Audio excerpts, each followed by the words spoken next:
Right, good afternoon. So this conference has had a ton of great speakers. So you've gotten here Tony Merida, you'll hear Danny Aiken in a little bit, you heard David Platt, and so you guys all might be wondering, what on earth is that guy doing on the stage right now, given the lineup we've already had? So what I'm gonna do is stick to something I know very well, which is talking about your work in global missions. So for a few minutes, I wanna talk to you about your work and how it intersects with God's global mission.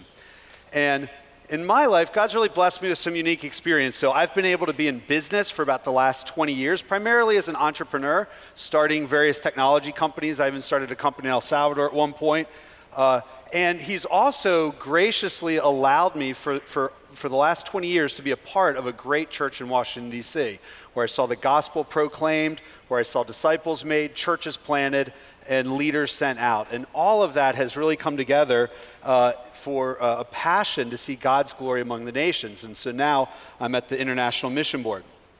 So growing up, I always thought I wanted to be an attorney. And the primary reason for that had nothing to do with knowing what lawyers did. It was because there were some TV shows on that had lawyers arguing, and that seemed really fun. So that's what I wanted to do.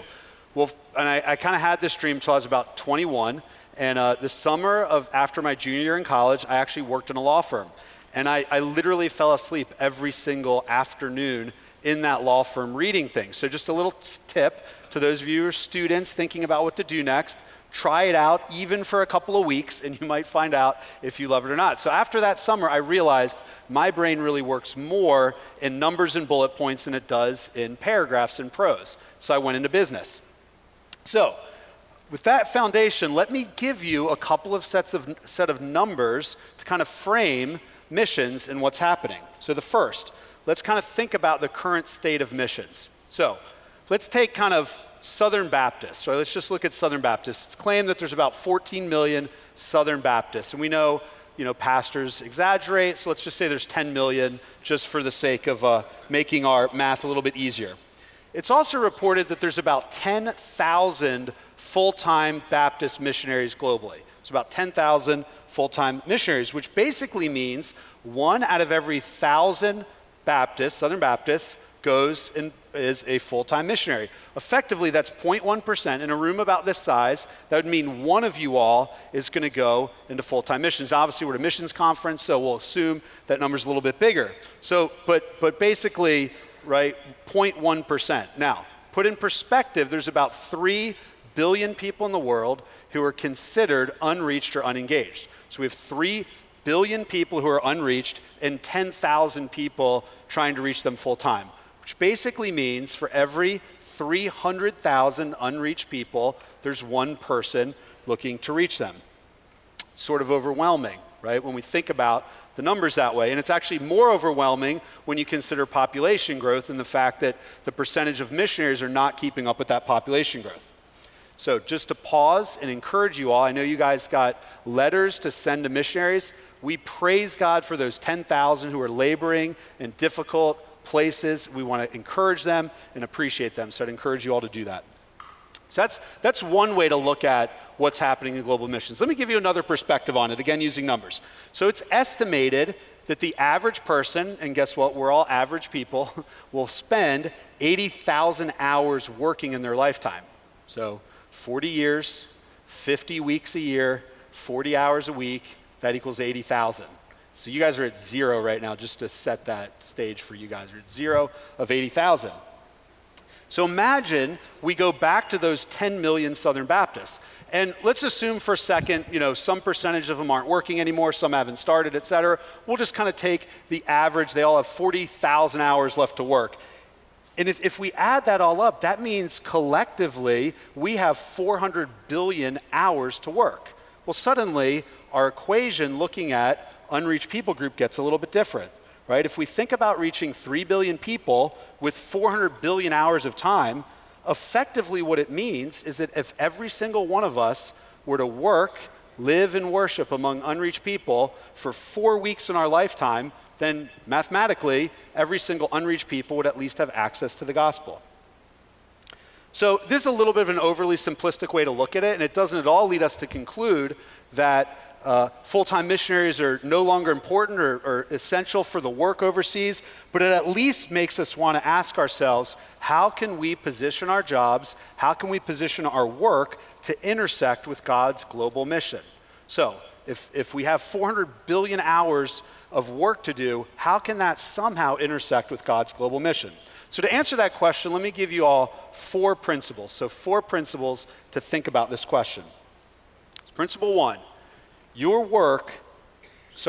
you work for is more important than what you do. So principle 1, who you work for is more important than what you do. So we could spend a whole lot of time talking about a theology of work, but they didn't give me enough time. So instead of doing all that, instead of unpacking it, just a quick summary. What does the Bible say about our work? Well, we understand from the Bible that work is part of God's creation. We were created to work. God, in Genesis, actually gave Adam and Eve the responsibility to work the garden, to produce fruit in it. And in the garden, of course, work was perfect. Work was easy. We always enjoyed what we did. We were perfectly matched up with our skills, with the opportunities that were there. Our passions, our interests, and our opportunities all came together. Of course, that all changed in Genesis 3 with the fall. So in the fall, God cursed, after Adam and Eve sinned, God cursed our work. It changed when they disobeyed his command.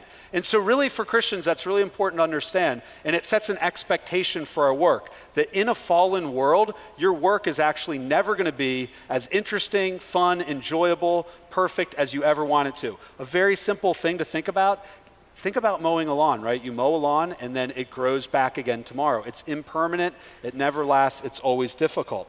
And that's helpful for us. So God created us to work, but we work in a fallen world. But then he gives us instruction on how it is we should go about our work. I think Colossians 3:22 through 24 is one of the most simple and helpful passages to think about our work. Paul says we should do our work with sincerity of heart and reverence for the Lord. Whatever you do, he goes on to write, work at it with all your heart as working for the Lord, not for human masters. It is the Lord Christ you are serving. So this is an amazing passage for understanding your work. And obviously talking to college students, I hope you understand for you all, your work is as a college student right now. You can understand that's a part of what God's given you to do. How are you to go about doing that? Well, based on this passage, you're to do it with all your heart as working for the Lord, not for human masters. You don't work for your parents. You don't work for your professors. You don't even ultimately work for yourself. Who do you work for? You work for the King. You work for the Lord of Lords. And even beyond that, it's not just the Lord gives you that, the King gives you that to just pass the time. It's actually service that you render to the King himself. And I would say even more so, your work, what you're doing as a student, is actually one of the primary ways God intends to make you more like Jesus. So he'll use your work to sanctify you, to develop your character, to teach you to know him and to serve him more and more, to understand his character. All of that fits in God's great story of creation, sin, redemption. All of it God has purposes for. And so your work, whatever it is for the King. Now, I know as college students, you're probably going to be very motivated by and think, well, I want to do a job that I'm very passionate about. I will give my all, I'll give maximum effort when what I'm doing is more enjoyable or it's easier, it pays better, or this or that. But just to underscore, it's essential to understand that if working for the King is not your primary motivator and is not what ultimately motivates you, we already know in a fallen world we'll always lack the motivation we need to do the work because it'll never live up to our expectations for it. And I would say this is going to be even more true. If you want to go overseas with your work, you need to cultivate even now a sense of all the work I do is motivated by service to the King. So when times get tough or things don't go the way they should, that's going to be my anchor for all the work that I do. So who you work for is more important than what you do. So let's move on to the second principle now with that out of the way. Number 2, whatever you do should be done with faithfulness. So who here's ever tried to juggle? Has anyone tried to juggle? Yeah, you start with one ball, you kind of can catch it pretty easy. Then you add a second ball and it gets a little easier. Sometimes you drop it. Maybe you add a third ball and now, if you're like me, it gets even more complicated and more difficult, right? It's kind of hard to juggle more and more balls. Well, I think this is probably how, we can sometimes look at the various responsibilities God gives us, and especially as a young person, right? You kind of start by juggling one ball, but then more and more balls are going to get added to your plate over time. And so all of a sudden we can act and think that these balls are in competition against each other, right? That we're meant by God to juggle all these balls, and it's our job to figure out which one we put down and which one we pick up, and how do we juggle them all, and what's the relationship between them. Well, the Bible actually doesn't depict our life and the responsibility God gives us as a juggling act. That's actually not the way that the Bible talks to us about our work. According to the Bible, we have one primary responsibility, and then every other responsibility, every secondary responsibility is subordinate to that. So what's our primary responsibility? Well, Matthew 6:33 clearly states, Jesus says, "Seek first his kingdom and his righteousness, and all these things will be given to you as well." So see, your one responsibility is to serve God, right? To be a disciple of the Lord. And all the other ways that you do that are through the various assignment God gives you. So you have one primary responsibility and all these ways that you do it. Let me give you another way to think about this. I try never to miss an opportunity to talk about the glory days of being a pitcher back in the day. And so let me explain it in pitching terms. So back when I was a pitcher, every single inning would start and I'd have one clear goal, right? What is that? Get 3 outs. That's what my one overriding responsibility was. Now, how do I do that? Well, I throw balls, I throw strikes, I look into the catcher's sign, I check a runner on first base, I back up third base if I have to, hopefully never home because they're not coming home, et cetera, right? I do all of these tasks, but all of them are around one simple principle: get 3 outs. However I do it, that's what I have to do. So again, your discipleship to Jesus is not one ball going around in your life. It's actually the whole purpose and point of your entire life. It's your first responsibility, and everything else from church life to student life to relationships and friendships, all of those are ordered by that one primary responsibility. So actually, just as an aside, Christians never talk about living a balanced life. You know why? Because they always live a sold out life. They're just trying to figure out, how do I use the energies and the resources I have in these various areas in a sold out manner. So we need to be faithful in all those assignments and whatever we do. So that brings us to our third principle. So who you work for is more important than what you do, and whatever you've done should be done with faithfulness. So the third principle: faithfulness today is the greatest predictor of fruitfulness tomorrow. So faithfulness today is the greatest predictor of fruitfulness tomorrow. So there's a number of places we can go in the Bible to look at this principle. So we could kind of look at the story of Joseph and other things, but I want to just go to the parable of the talents in Matthew.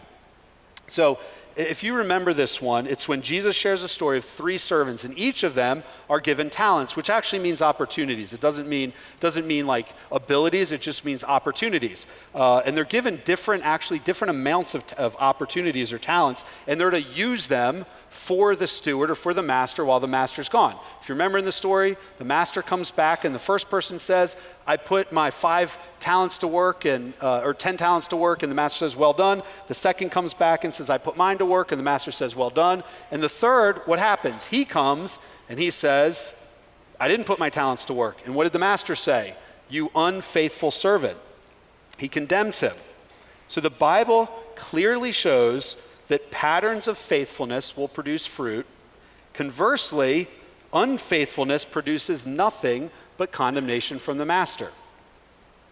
So there's a significant danger in me or anyone else in a conference like this telling every Christian to go to the nations right now. There's very few things that would be less helpful for global missions than exporting Christians to the nations who are unfaithful in the assignments that they have right now. So if you are not faithful where you are right now, getting it on an airplane will not solve that.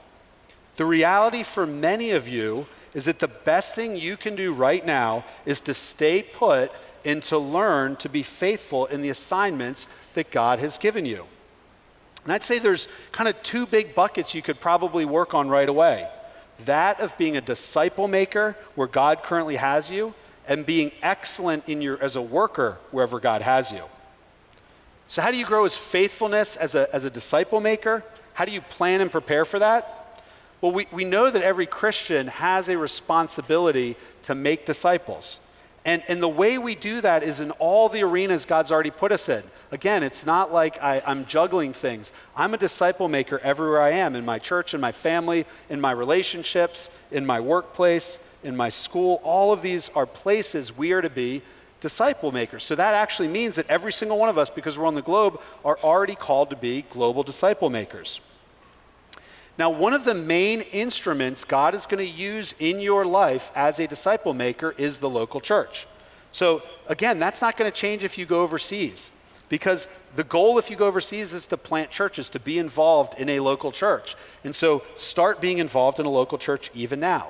So if you haven't joined a local church and committed to one, do it immediately. And if you are part of a local church, then ask someone in that church to help you grow as a disciple maker. Watch someone who you see being faithful in the various areas of their life and ask them if they can help you grow in your life. You know, when I talk to folks about missions, when I talk to them about going overseas to do cross-cultural ministry, I want to know what their ministry and disciple making looks like right where they are. So what is your evangelism, your discipleship, your involvement in a local church? What do all those things look like? Guess what? Going overseas where you have none of your friends or family, where you don't know the culture, where you need to learn a language and then do ministry is not easier, it's actually harder. And so if you're not doing it where you are now, it's not going to happen when you go somewhere else. Okay, what about as a worker? How do you grow in faithfulness as a worker? So just think about this for a second. That principle I talked about before, that who you work for is more important than what you did. How would your studies change if you approached it as an arena to bring God glory and to grow as a disciple? How would you think about it if all of your interactions with professors, with other students, with your parents about your studies, if you're working with your customers or other employees, how would that all change if you stopped seeing it as just a thing you did and you actually prayed about that arena and how God would give you grace and give you perseverance and give you excellence in your interactions? Now, every situation that might normally irritate you or frustrate you, from missed deadlines to tensions to papers that are due, are suddenly opportunities to pray, to pause and to think, okay, God has brought me to this situation in my life. What does he want me to learn from it? So that's how you can grow in grace and grow in excellence and faithfulness as a worker. Use every opportunity you have today as an opportunity to do that. He wants you to be faithful with those opportunities he's given you. Grow in faithfulness as a disciple maker and as a worker. And so this brings us to our fourth principle. So who you work for is more important than what you do, and whatever you do should be done with faithfulness. And faithfulness today is the greatest predictor of fruitfulness tomorrow. That leads us to the fourth, which is fruitfulness leads to freedom. Fruitfulness leads to freedom. So the point at which you are most faithful and fruitful in your work and in your disciple making is the point at which you are most ready to go.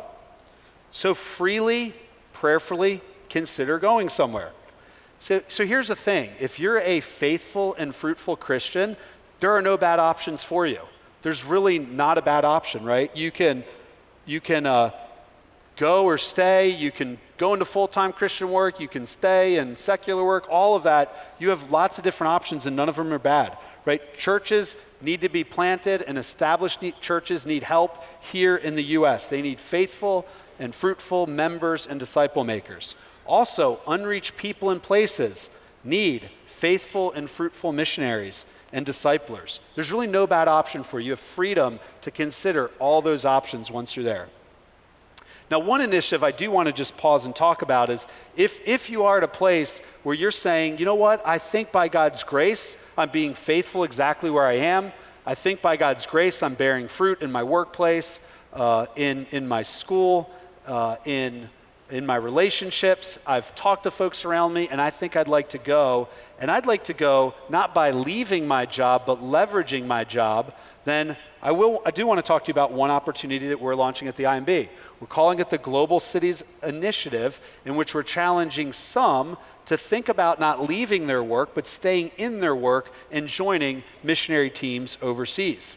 So what is the Global Cities Initiative? So as the world grows in as urban populations move to cities and as world population grows, we see that, for example, about over 50% of the world's wealth is in 300 cities around the world. So we see urban centers not being places, are places where the unreached are coming to. So a lot of global cities have 30, 40 unreached people groups in them. So we as the IMB are trying to develop comprehensive city strategies in these places to reach unreached people. And we're trying to integrate more than just full-time missionaries in the work. We're trying to integrate professional students and retirees into the work in those cities. And so we've launched a pilot in 5 different cities, in London, in Mumbai, in Shanghai, in Dubai, and Kuala Lumpur. And in those cities, we're encouraging people to think, if I've got a skill and I can get a job in one of these cities and be intentional and deliberate about disciple making and missionary work, then instead of leaving my job, I'm going to go find a job over there, or I'm going to go study as a student over there. Essentially what we're saying is, be deliberate about ministry to a people group in that city as you work, live, and worship the same way that you would here.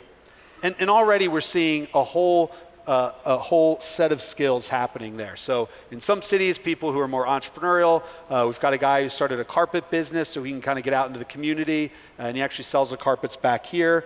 From professionals, we've had folks go as pilots or engineers, computer programmers, medical and education fields, and students, of course. You know, Shanghai, for example, has over 1 million students in it, and some universities over there will actually cover your costs if you want to go study over there. So there's opportunities globally for you all to be a part of God's mission while you work and worship every day. So all of this, of course, though, requires Christians who are, again, faithful in what they're doing every day and fruitful in the work.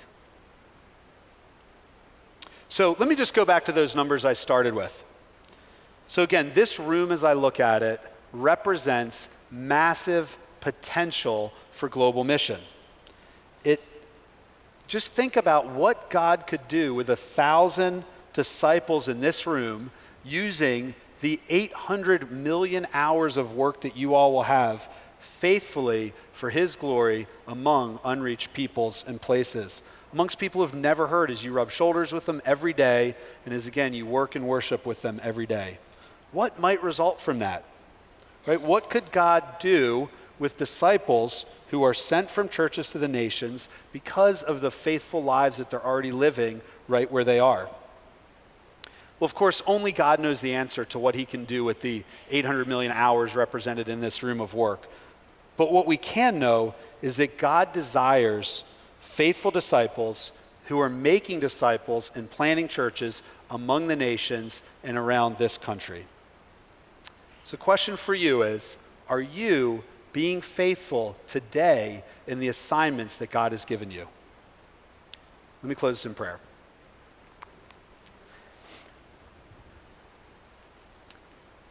Lord, I do praise and thank you for all these folks who have come to hear your word, to be challenged about global missions, Lord, to think about how they can spend their lives most effectively for the gospel. I pray that you would make this room, that they would be faithful in all their assignments, that you would make them faithful in the work you've given them to do, Lord, and that you would bear fruit through them in many good ways. Lord, we know that you have prepared good works in advance for them to do. We pray, Lord, that they would be faithful in pursuing them.